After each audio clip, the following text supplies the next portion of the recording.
In this video, I'm going to show you how to build a form in Adalo. To start, create a new screen for your form. Before building the form itself, it is essential to decide where the form's data will be stored. To do this, click on the Database option on the left-hand side of your screen, where you will see all your databases. Forms in Adalo can be created for various purposes, such as contact forms, sign-up forms, or login forms. For example, I have a contact form database with 3 properties, and in my users database for the sign-up form, there are additional properties. It is important to set up these properties correctly, as only these will be available to include in your form for users to fill out. Once your database properties are set, click on the plus icon on the left-hand side of your screen. You can search for text to add components like text fields or text input one by one. But this method can be time-consuming. Instead, Adalo provides pre-built form sections. Click the plus icon again, select Sections, and search for Form. You will find many ready-to-use drag-and-drop form layouts.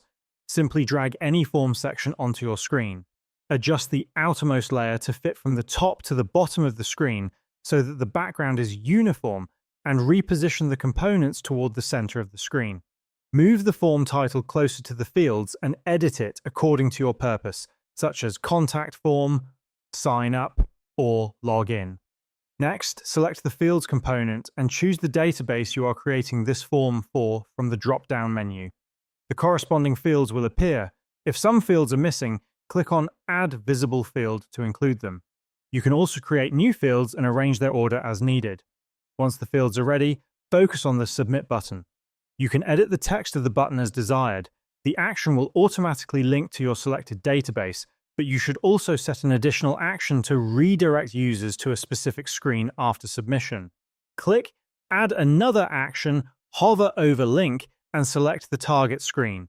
You can also choose a transition effect. Skipping this step can cause the app to glitch, leaving users stuck on the form page. For sign-up or login forms, select the entire screen, click on the screen name from the left-hand menu, and in the navigation type drop-down, select the Welcome screen to ensure users who are not logged in see the appropriate screen. Finally, review your layout for any gaps and adjust as needed. Once completed, your form will be fully functional and responsive, and this is how you can build a form in Adalo.